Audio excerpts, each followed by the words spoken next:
हरि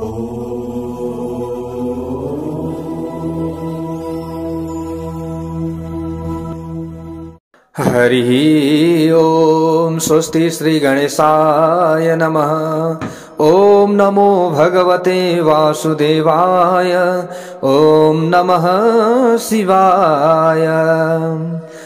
यं ब्रह्मा वरुणेन्द्र रुद्र मरुतः स्तुन्वन्ति दिव्यैस्तवैर्वेदैः साङ्गपदक्रमोपनिषदैर्गायन्ति यं सामगाः। ध्यानावस्थित तद्गतेन मनसा पश्यन्ति यं योगिनो यशान्तं न विदुषुरासुरगणा देवाय तस्मै नमः।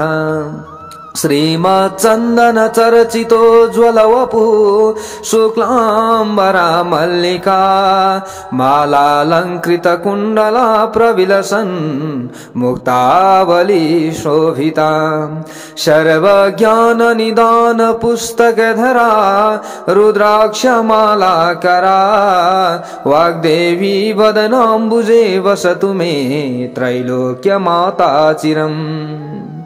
ओम नारायणं नमस्कृत्य नरं चैव नरोत्तमं देवीं सरस्वतीं व्यासं ततो जयमुदीरयेत्। जय श्री हरि, जय श्री राधे। ओम नमः शिवाय। श्री शिव महापुराण का कथाहरू लिएर आउने क्रममा आज पनि आजको नयाँ भाग 59 लिएर म टिका पौडेल उपस्थित भइसकेको छु। हजुरहरूले यो पावन समयमा श्री शिव महापुराण श्रवण गर्दै हुनुहुन्छ। प्यारा भक्त भागवतहरू, पार्वती र शिवको यहाँनिर विवाहको प्रसङ्ग छ। श्री महादेव र उनी भगवती पार्वतीको हामीले यहाँ सुन्दर कथाहरू श्रवण गरिरहेका छौँ। मेना एकदम भ्रममा पर्नु भएको थियो। पछाडि सबैले सम्झाए, सबैले बुझाइसकेपछि भगवान उनै श्री महादेवले पनि आफूले रूपलाई फेरि परिवर्तन गरिदिनु भयो। पहिलेको जस्तो एकदम खराब रूपलाई उहाँले छोडिदिनु भयो। एकदम हेरौँ हेरौँ लाग्ने सम्पूर्ण आभूषण आदिले सुसज्जित भएको रूपलाई उहाँले देखाइदिनु भयो। त त्यस पछाडि मेना पनि अब प्रसन्न हुनुभएको छ। उहाँले भन्न लाग्नुभयो, धन्या पुत्री मदीया च यया तप्तं महत्तपः यत् प्रभावान महेशान त्वं प्राप्त इव मद्गृहे। अब अघिसम्म निन्दा गरेकी मेनाले अब हेर्नुहोस् यहाँ के भन्दै हुनुहुन्छ। मेरी छोरी धन्य रहेछिन्, जसले ज्यादै कठोर तपस्या गरेकी हुनाले आज यस्ता प्रभावशाली उनी श्री महादेवलाई आफ्नो मेरो घरमा ल्याउन सफल भइन्। यो भन्दा अरू के हुन सक्दछ र? राम्रो कुरा। त्यसैले हे प्रभु, मैले के बोले होला यो सबै क्षमा गरिदिनुहोस्। मैले निन्दा पनि गरेँ होला, मलाई क्षमा गरिदिनुहोस्। यस्ता प्रकारका कुरा गरिसकेपछि अब यसरी भगवान भोले बाबाको स्तुति गरिसकेपछि हिमालयकी पत्नी मेनाले एकदम लज्जित हुन पुगिन्। हात जोड्दै उहाँलाई प्रणाम गरिन्। त्यसै समयमा भगवान शिवको दर्शन गर्ने अभिलाषा लिएका नगरका अन्य स्त्रीहरू आफ्ना सबै काम छोडेर त्यहाँ आउँदा भए। ल हेर्नुहोस्, तिनीहरू आफ्नो अवस्थाको पनि ख्याल नगरिकन जो जस्तो अवस्थामा रहेका थिए, जे काम गर्दै थिए त्यही कामलाई फुत्त छोडे हिँडिहाले। त्यसै अवस्थामा दौडिँदै आए। तिनीहरू सबै भगवान शिवको त्यो ज्यादै सुन्दर रूप देखेर धेरै मोहित हुन पुगे। भगवान शिवको दर्शन पाएकाले ज्यादै हर्षित पनि भए। ती स्त्रीहरूले उहाँको त्यो मूर्तिलाई आफ्नो मनमा स्थापित गरे। उहाँको स्वरूपलाई, उहाँको फोटोलाई, मूर्तिलाई आफ्नो हृदयमा स्थापित गर्न पुगेछन्। ल हेर्नुहोस्, अब त्यहाँ आएका ती नर नारीहरूले भन्न लागे, पूर्ववासीहरूले भन्न लागे, नेत्राणि सफलान्यासन् हिमावत पुरवासिना यो पश्य ददो रूपम तस्य वै सार्थकम जनुः। सबैले भन्न लागेछन्, ओहो, हिमालयको नगरमा बसोबास गर्ने मनुष्यहरूका आँखा आज सफल भएका छन्। जसले भगवान शिवको यो अलौकिक रूपको दर्शन गर्ने अवसर पाए तिनीहरूको जन्म सफल भयो। तिनीहरूले भगवान शिवको दर्शन गरेर आफ्नो अभिलाषा पूर्ण गरे। भगवान शिवलाई पतिको रूपमा पाए। पार्वतीको इच्छा पूर्ण भएको छ। विधाताले शिव पार्वतीको विवाह नगराइदिएका भए उनको सबै परिश्रम निष्फल हुने थियो। तर पार्वतीले कति कठोर तपस्या गरेकी थिइन्, आज तपस्याको फल प्राप्त गरिन्। यो ज्यादै उत्तम कुरो हो। ज्यादै उत्तम जोडीलाई मिलाएर ब्रह्माले पनि ज्यादै राम्रो काम गर्नुभएछ। यस्ता प्रभावले, यस्ता प्रकारका कुराले अब त्यहाँ सबैले एक अर्कामा कुराहरू गरिराखेका थिए। सबैले यो कुराहरू त्यहाँनिर भनिरहेका थिए। प्यारा भक्त भागवतहरू, मनुष्यले तपस्या नगरेसम्म भगवान शिवको दर्शन पाउन सक्ने रहेनछन् भनेर सबैले बुझेछन्। अब सबैले तपस्या गर्नुपर्ने रहेछ, उहाँको नाम जप्नु पर्ने रहेछ, त्यतिकै कहाँ पाइने रहेछ र उहाँको दर्शन उहाँलाई त्यतिकै कहाँ पाइने रहेछ र भन्न लागेछन् नि सबै नगरवासीहरूले यो कुरा गर्दैछन्। यस्ता प्रकारका कुरा गरेर ती स्त्रीहरूले चन्दन अक्षताले भगवान शिवको पूजा गर्न थाले। ती सबै स्त्रीले मेनासँगै रहेर मेना र हिमालयको भाग्यको प्रशंसा गर्न लागे। ओहो, तपाईहरु त कति भाग्यमानी, राम राम राम, यस्ता महादेवलाई ज्वाइँको रूपमा प्राप्त गर्नुभएको छ। सबैले हिमालय र मेनकाको पनि प्रशंसा गर्न थालेछन्। ती स्त्रीहरूका यस्ता प्रकारका कुरा सुनेर विष्णु सहित देवतासँगै भगवान शिव ज्यादै सन्तुष्ट हुनुभयो। त्यो समयमा सबैले अब स्तुति गरे नि त, राम्रो पक्षको उजागर गरे। ल हेर्नुहोस्, भगवान शिव आफ्ना गण देवता मुनिहरूसँगै हिमालयको घरमा जानुभयो। अब उहाँ जानुभएको छ कहाँ? हिमालयको घरमा। हिमालयकी पत्नी मेना पनि ती स्त्रीहरूसँगै आफ्नो घरभित्र गएर भगवान शिवको आरती गर्नका लागि हातमा बत्ती लिएर आइन्। ल हेर्नुहोस्, कसैको हामीले आरती गर्छौँ नि, होइन त? आरती गर्नुपर्दछ। ल थालीमा बोकेर अब ऋषिका पत्नी र अन्य स्त्रीहरूसँगै ढोकामा आउनुभयो मेनका।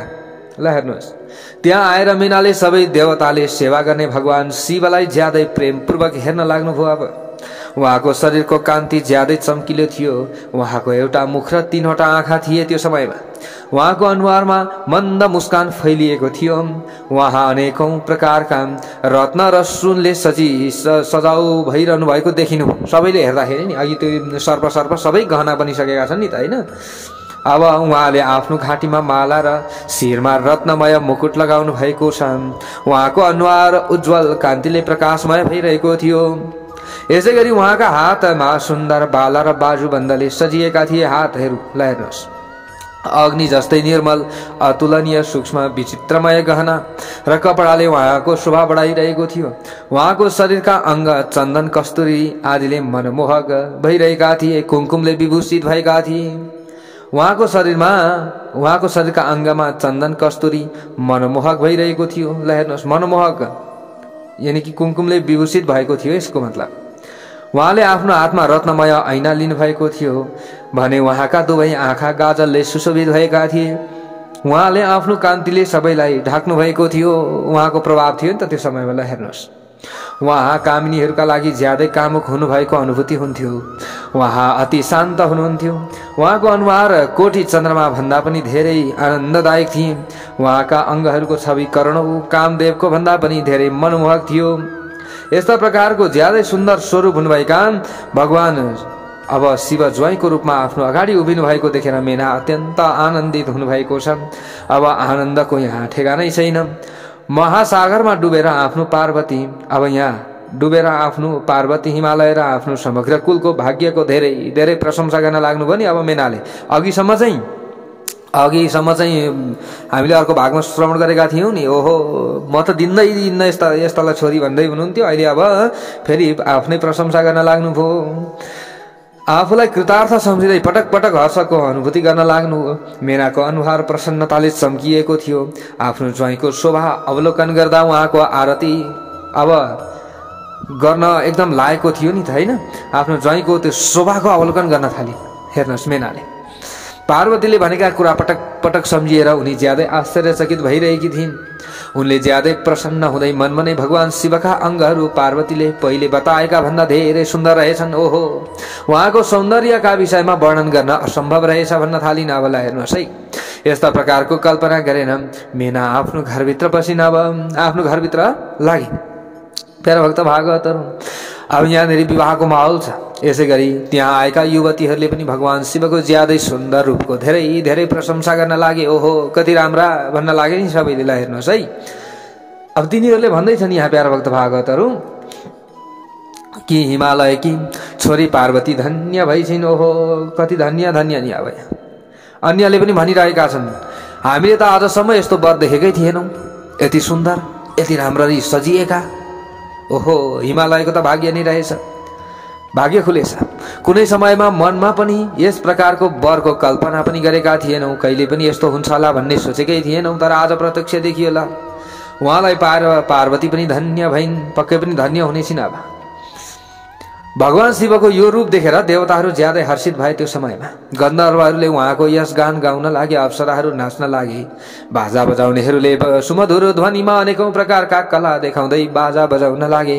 हिमालयले पनि आनन्दित हुँदै आफ्ना लागि उचित मङ्गलाचरण गरे। यसपछि भगवान शिव आफ्ना गण र देवताहरूसँग आफूलाई बस्न दिएको ठाउँमा गएर बस्नुभयो। त्यहाँ बस्ने ठाउँ बनाइएको हुन्छ नि त होइन, विवाहमा गएर बस्नु भएछ नि। त्यस पछाडि हिमालयको महलभित्रका स्त्रीहरू कुल देवताको पूजा गर्नका लागि पार्वतीलाई लिएर बाहिर आए। देवताहरूले प्रसन्नतापूर्वक पार्वतीलाई हेरे। त्यो समयमा उनको कान्ति नीलकमल जस्तै थियो भने उनी आफ्ना मनमोहक अङ्गहरूले विभूषित भएकी थिइन्। उनको छड्के हेराई भगवान शिवमा मात्र परिरहेको थियो। सबले भनौँ हर हर महादेव। उनको अनुहार मन्द मुस्कानले सजिएको थियो। उनको कपालको जुरो धेरै सुन्दर थियो। उनको निधारमा कस्तुरीको टीकासँगै अनि सिन्दुरको टीका शोभायमान भएको थियो। उनको छातीमा भएको रत्नहरूको मालाले अलौकिक प्रकाश फैलाइरहेको थियो। उनका हात रत्नबाट बनेका अनि पाखुराको माथिल्लो भागमा बाँधिने बाजुबन्द, बाला र पाखुरामा लगाउने अनेक कडा बालाले सजिएका थिए। उनका कान उत्तम रत्नबाट बनेका कुण्डलले जगमगाइरहेका थिए। उनका चाहिँ दाँतको प्रकाशले मणि र रत्नहरूलाई फिका बनाइदिरहेको थियो। अनुहारको शोभा बढाइरहेको थियो। ल हेर्नुहोस्, यसै गरी अब सबै मोहले यहाँनिर हेरिराखेका छन् नि। ओहो कति राम्री भइसिन् हौ पार्वती पनि होइन, विवाहमा त दुला दुल्हन सजिँदा नि। अब यहाँ ओठ अब कस्तो थियो, गोल काँक्री जस्तै राता देखिन्थे। उनका दुवै गोडा रत्नहरूको प्रकाश सम्पन्न पाउजेबले सुशोभित भएका थिए। उनले एउटा हातमा रत्न जडिएको ऐना लगाएकी थिइन्। उनको अर्को हात कमलका फूलले सुशोभित थियो। उनले आफ्नो शरीरमा अङ्गहरूमा चन्दन, कस्तुरी र कुमकुमको लेप लगाएकी थिइन् भने गोडामा लगाएका पाउजेब बजिरहेका थिए। ती देवता लगायतले जगतकी आदि कारण रूपी पार्वतीलाई देखेर भक्तिभावले आफ्नो शिर निहुर्याएर मेनासहित उनलाई प्रणाम गरे। ल हेर्नुहोस्, सबैले प्रणाम गर्न लाग्यो। भगवान शिवले पनि नजानिदो पाराले उनलाई हेर्न लाग्नु भएछ नि। ल हेर्नुहोस्, उनका सतीको अब उनमा सतीको अनुहार देखेर आफूभित्र रहेको विरह परित्याग गर्न पुग्नु भएछ। अब सतीको विरह छ नि अझै पनि होइन। त पार्वतीमा ठ्याक्कै सतीकै उहाँले झल्को देख्नुभयो। पार्वतीलाई हेर्दा ठ्याक्कै सती जस्तै होइन। अब एउटै त हो। त्यस समयमा पार्वतीलाई देखेपछि भगवान शिवले पहिलेका सबै कुरा बिर्सनु भएछ। उहाँको समग्र शरीर ज्यादै रोमाञ्चित भयो। उहाँ हर्षित हुनुभयो, पार्वतीलाई हेर्न थाल्नुभयो। पार्वती उहाँका आँखामा बसेकी थिइन्। यसरी पार्वती आफ्नो नगरबाट बाहिर गएर अम्बिकाको पूजा गरिसकेपछि अब ब्राह्मणहरूकी पत्नी सहित फेरि आफ्नो पिताको अति रमणीय भवनमा आइन्। भगवान शिव पनि अनि म भन्नुहुन्छ नि यहाँ ब्रह्माजी, म अनि विष्णु र अन्य देवता सहित हिमालयले व्यवस्था गरेको ठाउँमा अब यहाँनिर गयौँ र त्यहाँ गएर बस्यौँ। त्यहाँ हिमालयले व्यवस्था मिलाएका अनेकौं प्रकारका समृद्धिले सम्मानित हुँदै सबैले भगवान शिवको सेवा गर्न थालेका थिए। त्यस पछाडि हिमालयले वैदिक मन्त्र उच्चारण गर्दै अब पार्वती र शिवलाई उपस्नान गराए। अब उनले प्रार्थना गरेकाले विष्णु सहितका देवता र मुनि उनको घरभित्र गए। त्यहाँ उनले वैदिक र लौकिक विधि अनुसार भगवान शिवले दिनुभएको गरगहना पार्वतीलाई लगाइदिने क्रममा पार्वतीका सङ्गिनी र ब्राह्मणहरूका पत्नीले कपडा र गरगहना लगाइदिएर उनको आरती गरे। ती तीनवटै लोककी माता पार्वती अलौकिक कपडा र गरगहनाले सजिन। हेर्नुहोस्, मनमा भगवान शिवको ध्यान गर्न लाग्नुभयो। त्यस समयमा उनी ज्यादै शोभायमान देखिनु भएको थियो। अत्यन्त आनन्दको अनुभूति गरेका थिए हेर्नेहरूले पनि। ब्राह्मणहरूले शास्त्रीय विधि अनुसार दान अब त्यहाँनिर लिन थाले। कतिले ल हेर्नुहोस्, अब ब्राह्मणहरूलाई शास्त्रीय विधिले नै दान दिएको थियो। अन्य व्यक्तिहरूलाई अनेकौं प्रकारका वस्तु बाँडिएको थियो। गरिब, दीन दुखी, असहाय आदिलाई विभिन्न वस्तुहरू बाँडिएको थियो।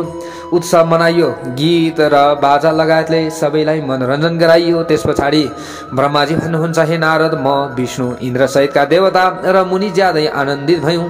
भक्ति भावले भगवान शिवलाई प्रणाम गर्यौँ, उहाँका चरणको चिन्तन गर्यौँ। हिमालयको आज्ञा अनुसार आफ्नो ठाउँमा त्यस पछाडि हामी गयौँ।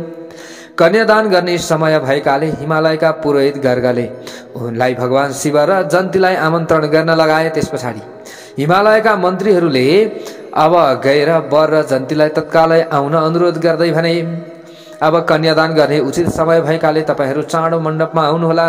अर्को बस्ने ठाउँमा बस्नु भएको थियो सबै, अब मण्डपमा आउनुभयो। ल हेर्नुहोस्, त्यस पछाडि भगवान शिवलाई राम्ररी सजाइएको साँडेको पिठ्युमा बसाएर सबै गए अब त्यहाँनिर मण्डपमा। यसरी जाने सिलसिलामा हिमालयले पठाएका ब्राह्मण उत्तम पर्वत ज्यादै उत्साहित हुँदै भगवान शिवको अगाडि पछाडि हिँडिरहेका थिए। भगवान शिवलाई धेरै ठुलो छाता ओढाइएको थियो। त्यो समयमा उहाँको चारैतिर चमर डोलाइएको थियो।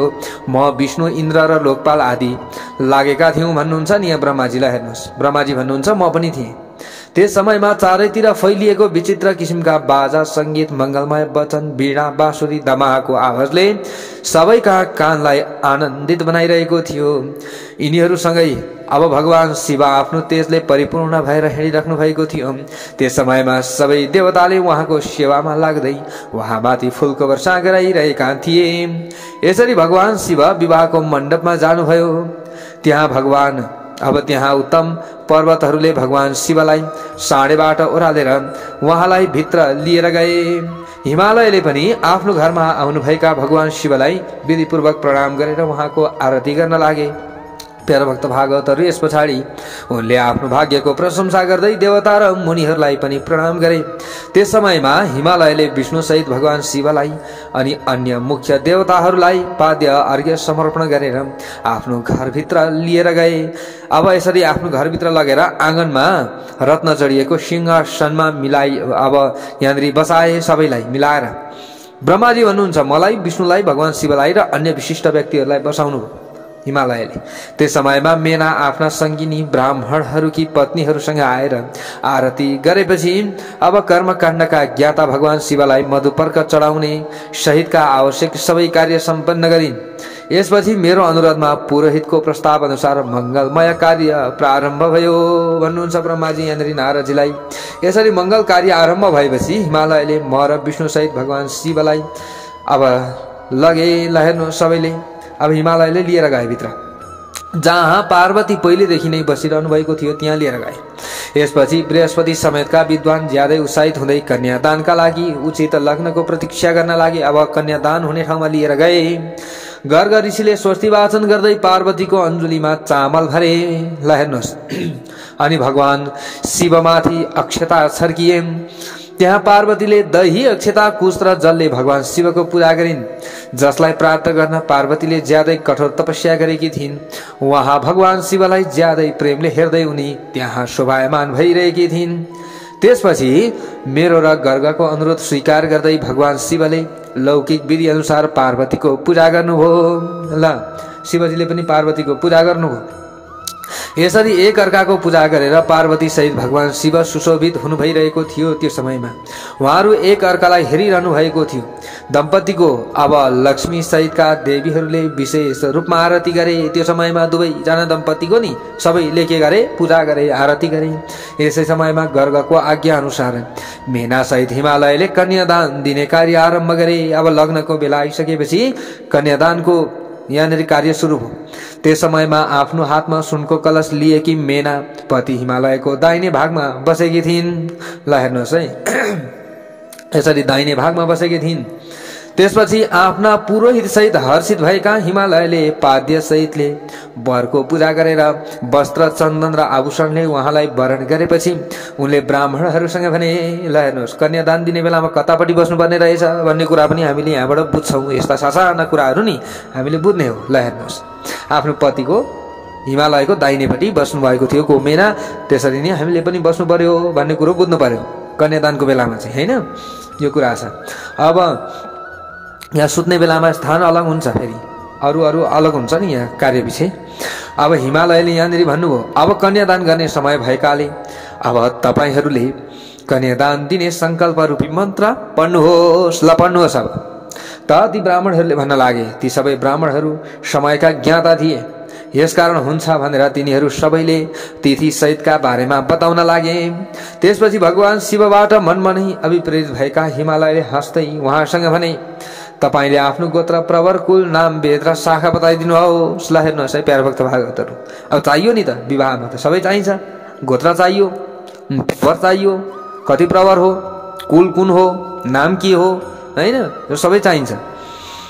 त अब बताइदिनुहोस् भनेपछि अब धेरै ढिलो गर्नु हुँदैन, बताइदिइहाल्नुहोस्। हिमालयका यस्ता प्रकारका कुरा सुनेपछि भगवान शिव चिन्तित हुनुभयो, विचार गर्न थाल्नुभयो। त्यस समयमा देवता, मुनि, गन्धर्व, यक्ष र सिद्धहरूले उहाँले अब जवाफ दिनुभएको नसुनिसकेपछि त्यस पछाडि अब सिद्धहरूले उहाँले जवाफ दिनु भएको सुनेनन्। अब यस पछाडि तिमीले हाँस्दै आफ्नो मनमा भगवान शिवको स्मरण गरेर हिमालयसँग भन्यौ, हे नारद भनेर ब्रह्माजीले यहाँ नारदजीलाई भन्दै हुनुहुन्छ। नारदले त्यो समयमा भन्नुभयो, के भन्नुभएछ त भन्दा, हे हिमालय, तिमी मूर्खताको बसमा परेकाले अज्ञानी भएका रहेछौ, अझै पनि तिमी अज्ञानी नै रहेछौ। यसैले तिमीलाई भगवान शिवसँग के सोध्ने के नसोध्ने भन्ने कुराको ख्याल समेत रहेनछ। यथार्थमा तिमी धेरै अविवेकी रहेछौ। हुन त चाहिन त चाहिन्छ होइन, कर्मकाण्डमा थर, गोत्र, के अरे नाम, गोत्र, सबै प्रवरहरू सबै चाहिन्छ। तर अब शिवसँग चाहिँ सोध्न हुन्थ्यो हुँदैन थियो।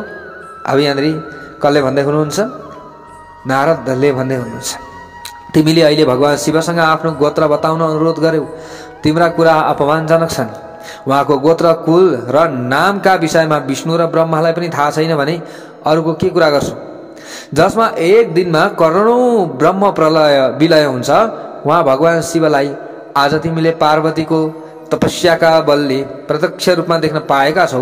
उहाँ प्रकृतिभन्दा यथार्थ रूपमा अलग हुनुहुन्छ, गुणविहीन हुनुहुन्छ, परब्रह्म परमात्मा हुनुहुन्छ। उहाँको कुनै स्वरूप छैन। यसै गरी उहाँ आकार रहित, विकार रहित, मायाका अधिपति, परको भन्दा पनि पर, गोत्र, कुल र नामविहीन स्वतन्त्र परमेश्वर, आफ्ना भक्तप्रति ज्यादै दयालु हुनुहुन्छ। उहाँ आफ्ना भक्तहरूको चाहना अनुसार निर्गुणबाट सगुण बनिदिनुहुन्छ।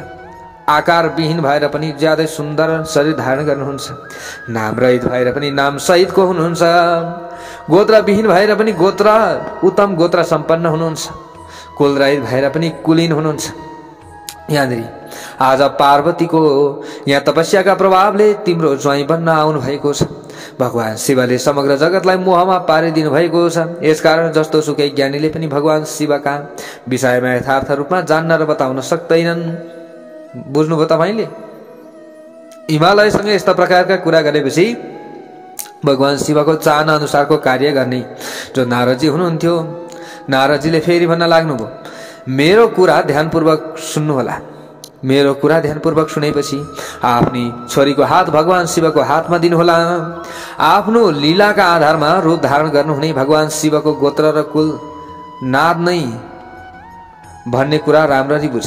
यो केही पनि छैन, किनकि भगवान शिव नादमय हुनुहुन्छ भने नाद भगवान शिवमय छ। यहाँ यी दुवैमा केही फरक छैन। सृष्टिको आरम्भमा सबैभन्दा पहिले अनेकौं प्रकारका लीला गर्नका लागि सगुण रूप धारण गर्नुहुने भगवान शिवबाट नाद नै प्रकट भएको हुनाले त्यो सबैभन्दा उत्कृष्ट छ बरु। यसैले मनमा नै भगवान शिवबाट अभिप्रेत भएकाले मैले आज अहिले बीडा बजाउन थालेको थिएँ। ल, अभिप्रेत उहाँबाटै भएको हो। म बीडा बजाउन थालेको छु मैले। बुझ्नुभयो नि? अब नारदजीका यस्ता प्रकारका कुरा सुनेपछि हिमालय आफूमा भएको चिन्ता नष्ट भएकाले ज्यादै आनन्दित भए। अब ओहो के होला नि गोत्र भन्दै हुनुहुन्थ्यो, अब त्यो चिन्ता हट्यो। त्यस पछाडि विष्णु सहितका देवता र मुनिहरू सबैले निश्चिन्त भएर नारदलाई धन्यवाद दिन थाले। भगवान शिवको गम्भीरतालाई दृष्टिगत गरेर विद्वानले धेरै आश्चर्यचकित हुँदै एक आपसमा कुराकानी गर्ने क्रममा भन्न लागे, जसको आज्ञा अनुसार यो ज्यादै विशाल जगत उत्पन्न भयो, जो परभन्दा पनि पर आत्मज्ञान रूपी स्वतन्त्रतापूर्वक लीला गर्ने अनि उत्तम भावले जान्न योग्य हुनुहुन्छ। हामीलाई आज उहाँ भगवान शिवको प्रत्यक्ष रूपमा दर्शन गर्ने अवसर प्राप्त भएको छ। सबै धन्य धन्य भइरहेका छन् प्यारा भक्त भागवतहरू। अब यहाँ त्यस पछाडि हिमालयले वैदिक विधि अनुसार भगवान शिवलाई आफ्नी छोरी कन्यादान दिएर कन्यादान दिँदाखेरिको समयमा उनले भने, इमाम कन्याम तुभ्यमहं ददामि परमेश्वर भार्यारथं प्रति गृह्णीस्व प्रसीद सकलेश्वर। म आफ्नी यी कन्या तपाईलाई दिन्छु भनेर भनेछन् नि। तपाईले यिनलाई अब आफ्नी पत्नी बनाउनका लागि स्वीकार गर्नुहोस्। तपाईँ यो कन्यादानबाट सन्तुष्ट भइदिनुहोस्। हामीले विवाहमा गर्नुपर्ने कार्यहरू अब यहाँ विधि विधान आउँदैछ। ल हेर्नुहोस् है प्यारा भक्त भागवतहरू, सबै कुरा हामीले सिक्न सक्छौँ कि कथाबाट नि। ल हेर्नुहोस्, यिनै पुराण इतिहासबाट कर्मकाण्ड बने हो नि त। सबै कुरा हामीले कथा सुनेरै सिक्ने हो। यो उच्चारण गरेर हिमालयले आफ्नी छोरी पार्वतीको हात भगवान शिवको हातमा राखिदिए। त्यस समयमा उनी आफ्नो मनको महासागरमा आनन्दले डुबिरहेका थिए। भगवान शिवले ज्यादै प्रसन्न भएर वैदिक मन्त्र उच्चारण गर्दै पार्वतीको हात आफ्नो हातमा लिनुभयो। भगवान शिवले लौकिक व्यवहार पालना गर्नुपर्ने आवश्यकताको अनुभूति गर्नु भएर पृथ्वीलाई स्पर्श गर्दै भन्नुभयो, कोदात कस्मा अदात कामोदात कामा यादात कामोदाता कामः प्रतिग्रहिता कामै तत्ते। ल हेर्नुहोस्, यो मन्त्र हामीले उच्चारण गर्छौँ नि कहीँबाट दक्षिणा लिँदाखेरि अथवा केही लिँदाखेरि। अब भगवान भोले बाबाले उच्चारण गर्नुभएको मन्त्र उहाँ रहेछ यो। उहाँले उच्चारण गर्नुभयो यो मन्त्र। कामसँग सम्बन्धित मन्त्र पाठ गर्नुभयो। त्यो समयमा त्यहाँ ज्यादै ठुलो उत्सव भएको थियो भने पृथ्वीमा आकाशमा र स्वर्गमा पनि जय जयकार शब्द गुन्जिन थाल्यो। त्यहाँ भेला भएका सबै धन्यवाद दिन नमस्कार गर्न थाले। गन्धर्वहरूले प्रेममय गीत गाउन लागे। अप्सराहरू नाच्न थाले। हिमालयको नगरमा अब नगरका जति पनि बासिन्दाहरू थिए आफ्नो आनन्दको अनुभूति उनीहरूले गर्न थाले। त्यस समयमा ब्रह्माजी भन्नुहुन्छ, हे नारद, म विष्णु इन्द्र लगायतका देवताहरू सबै मुनि हर्षित भएका थियौँ। त्यसपछि हिमालयले कन्यादान दिने कार्य यथोचित रूपमा समाप्त गरेपछि उनका बन्धुहरूले भक्तिभावले भगवान शिवको पूजा गरे अनि पूजा गरेर उहाँलाई उत्तम द्रव्य समर्पण गरे। हिमालयले दाइजोका रूपमा अनेकौं द्रव्य रत्न पात्र 1,00,000 सुसज्जित भएका जति पनि गाईहरू थिए, गाई 1,00,000 राम्ररी सजाएका घोडा, कर्णौ हात्ती र त्यति नै सुन जडिएका रथ लगायतका वस्तुहरू दिए। यसरी भगवान शिवलाई आफ्नी छोरी पार्वती कन्या दान गरेर हिमालय कृतार्थ भए। यसपछि हिमालयले दुवै हात जोड्दै यजुर्वेदको माध्यन्दिनी शाखाको स्तोत्रले भगवान शिवको स्तुति गरे। त्यसपछि वेदका ज्ञाता हिमालयको आज्ञा अनुसार मुनिहरूले ज्यादा उत्साहित हुँदै भगवान शिवको शिरमा अभिषेक गर्दै शिवको नाम उच्चारण गरेर त्यो अभिषेक पूर्ण गरे। त्यसपछि अब यहाँनिर मेरो आज्ञा अनुसार भन्नुहुन्छ नि ब्रह्माजी, मेरो आज्ञा अनुसार ब्रह्माजीको आज्ञा अनुसार भन्नु पर्यो हामीले। ब्रह्माजीको आज्ञा अनुसार भगवान शिवले ब्राह्मणलाई अब अग्नि स्थापना गर्न लगाएर पार्वतीलाई अगाडि राखी ऋग्वेद यजुर्वेद सामवेदका मन्त्रहरूद्वारा अग्निमा आहुति लगाउनु भयो। त्यस समयमा पार्वतीका दाजु मैनाकले लाजाको अञ्जुली समर्पण गरे। हामीले विवाहमा हैन हामीले दाजुभाइलाई चाहिँ राखेर लाजा लाउँछौँ नि, हो यो यहाँ आयो। ल हेर्नुहोस् है के गर्नु पर्दो रहेछ। समर्पण गरे भने पार्वती र शिवले लौकिक व्यवहारको अनुसरण गर्दै अग्निको परिक्रमा गर्नुभयो। यसपछि भगवान शिवको आज्ञा अनुसार सबै मुनि सहित अब यहाँनिर ब्रह्माजीले अनि शिव पार्वतीको विवाहको बाँकी कार्य पूरा गर्नुभयो। कसले? ब्रह्माजीले यो सबै शिवजीको आज्ञा अनुसार नै बाँकी कार्यहरू पूरा गर्नुभएको छ। उहाँको शिरमा अभिषेक भयो। उहाँहरूलाई ब्राह्मणहरूको आदरपूर्वक अब ध्रुवको दर्शन गराएपछि हृदयमा छुने कार्य पूर्ण भएपछि स्वस्ति वाचन गराइयो। यसपछि ब्राह्मणहरूको आज्ञा अनुसार भगवान शिवले पार्वतीको सिउँदोमा सिन्दूर लगाइदिनु भयो। त्यस समयमा पार्वतीको शोभा आश्चर्यजनक र वर्णन गर्न योग्य थियो। ल हेर्नुहोस्, वर्णन गर्न त सकिँदैन थियो तर पनि वर्णन गर्न योग्य पनि हो। त्यसपछि भगवान शिव र पार्वतीले यहाँ ब्रह्माको आज्ञा अनुसार आफ्नो ठाउँमा आएर पूर्णाहुति पछि घिउ अब चाट्नु अथवा सुँग्नु भयो। त्यो हुन्छ नि त एउटा पूर्णाहुति पछाडि गर्ने हैन, घिउ यसो चाट्नु भनेर यसो सुरो यसो गरेर दिन्छ नि हैन, यसो सुरोलाई चाहिँ सुरोको टुप्पोलाई छुवाएर हो यो आयो।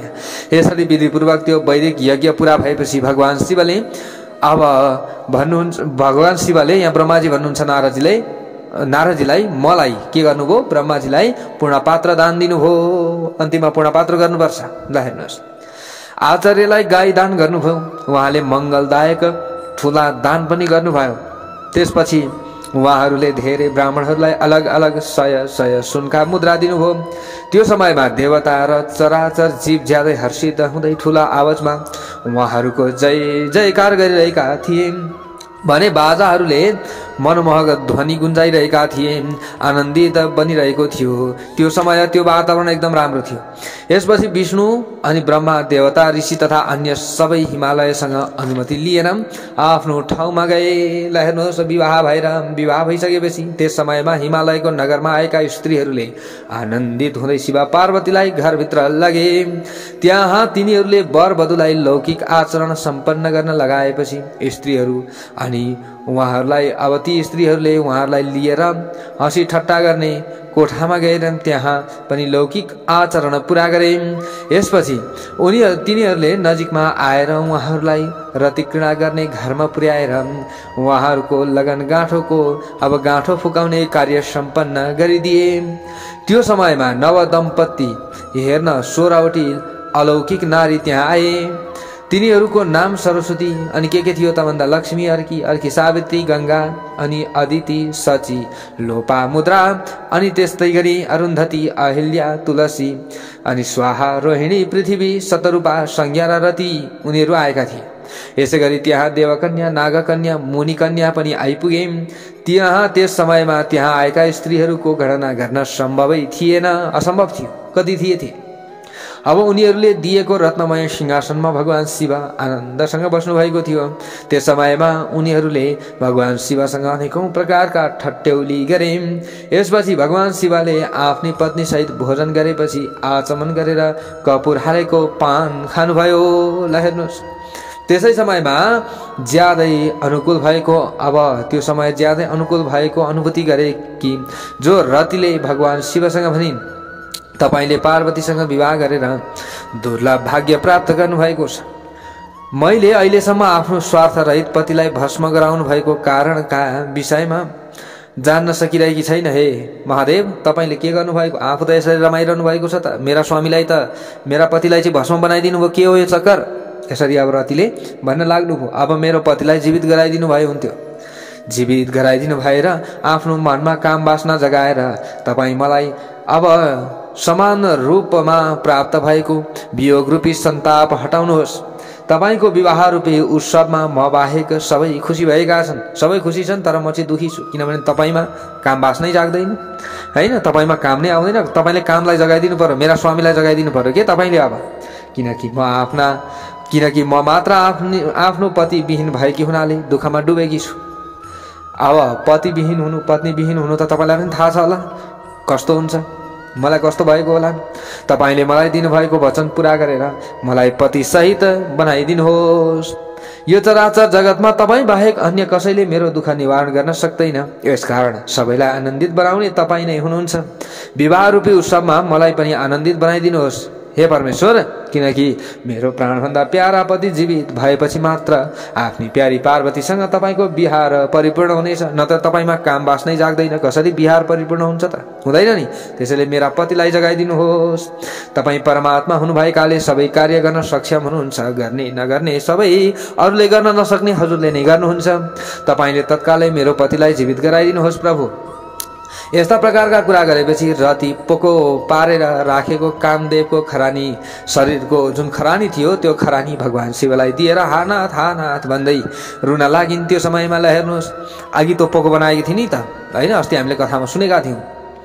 अब यसरी रति रोएकी सुनेर सरस्वती समेतका देवीहरूले रुँदै ज्यादै दुःखदायी वचनमा भने, तपाईको नाम भक्तवत्सल भएकाले तपाईँ आफ्ना भक्तलाई धेरै माया गर्नुहुन्छ। हे प्रभु, तपाईँ दयाको महासागर हुनुहुन्छ। यसकारण कामदेवलाई जीवन दान दिएर रतिलाई उत्साहित बनाइदिनुहोस्। तपाईलाई नमस्कार छ भनेर सबैले बिन्ती गर्न थाले।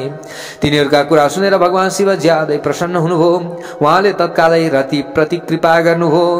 भगवान शिवका अमृतमय दृष्टि पर्ने बित्तिकै त्यो खरानीबाट पहिलेको जस्तै रूप, भेष र चिन्ह सम्पन्न कामदेव प्रकट भए। सबले भनौँ हर हर महादेव।